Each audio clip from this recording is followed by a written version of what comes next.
I'm only putting this here for one reason, to qualify the Evo 2, because I couldn't do that anywhere. I kept getting videos with wacky YouTubers doing intros and they just filmed some trees, and that doesn't do it for me. So I bought the thing. I've only flown it around for a couple of weeks, but I've had time to put it in some unique situations. Right now, only one company makes ND filters for the Evo 2 Pro, and that's only $130 for the entire set if you get it from the Freewell site, and that's not a big deal at all paying for those.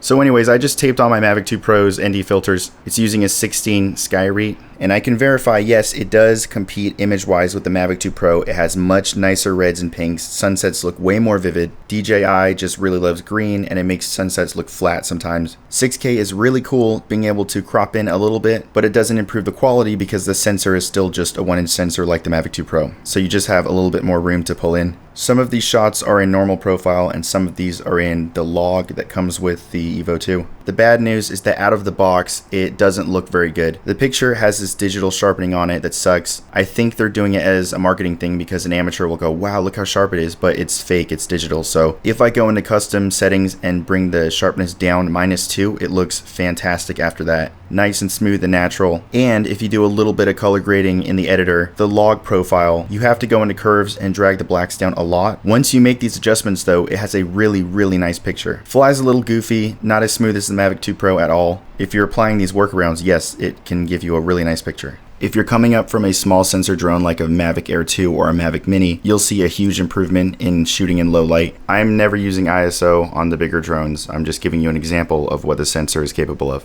The Evo 2 Pro and the Mavic 2 Pro are both using a 1-inch sensor. If you take their default pictures and put them next to each other, they don't look the same. The Mavic 2 Pro's is brighter. However, the Mavic 2 Pro is using a lot of contrast up front. If you look at the blacks and stuff though, with a little bit of image correction, they basically give you the exact same potential. Again though, you seem to see better, more realistic, like softer reds with the Evo 2. One more thing, I've been a video editor full-time for a while, so there's a mistake I'm already foreseeing a lot of people make. When I do side-by-side footage, the Mavic 2 Pro shoots at 23.976 frames per second. The Evo 2 shoots at an even 24 frames. When you put them on the same track, every second or so you get a gallop where it's trying to like digitally augment the frames matching, I guess, in the editor, and you'll notice this weird skip. So it's like kind of like a heartbeat. It's annoying when you're trying to put footage from both on the same timeline. You can always just save it into 23.976 like a QuickTime file and then bring it in if you are forced to put them in the same video. Otherwise, if you're editing at 24 frames a second, it's not really a big deal.